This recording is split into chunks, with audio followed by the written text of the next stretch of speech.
Breaking news from Washington. President Trump making some brief remarks as he left the White House for his trip to the southern border today.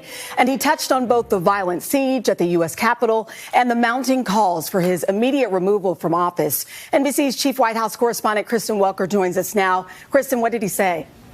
Chanel, good morning to you. Well, this is significant. This is the first time that President Trump has spoken out in 5 days. And in his remarks, he urged his supporters not to engage in violence. And as you said, he also weighed in on threats of impeachment. Take a listen to what he had to say just moments ago. We want no violence, never violence. We want absolutely no violence. And on the impeachment, it's really a continuation of the greatest witch hunt in the history of politics. It's ridiculous. It's absolutely ridiculous. This impeachment is causing tremendous anger, and you're doing it, and it's really a terrible thing that they're doing. For Nancy Pelosi and Chuck Schumer to continue on this path, I think it's causing tremendous danger to our country, and it's causing tremendous anger. I want no violence. Thank you very much. Thank you.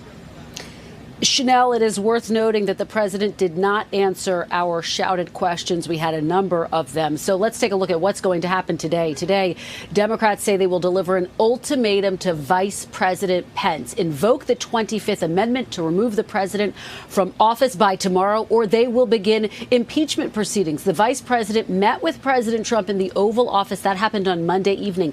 That was their first conversation since before the attack on the Capitol. Now, sources familiar with Pence's thinking tell NBC News he is not inclined to invoke the 25th Amendment. So the question becomes, what happens next? Well, assuming that Pence does not act, the House will begin debate on an impeachment resolution on Wednesday, heading toward a possible vote later that day where it is expected to pass. So what's still uncertain is when the House would deliver the article to the Senate for a trial and how that vote would play out. It is unlikely any proceedings would begin in the Senate until next week, and that, Chanel, is, of course, the week of Joe Biden's inauguration. So bottom line here, the calls are mounting, frankly, on both sides of the aisle for President Trump to step down.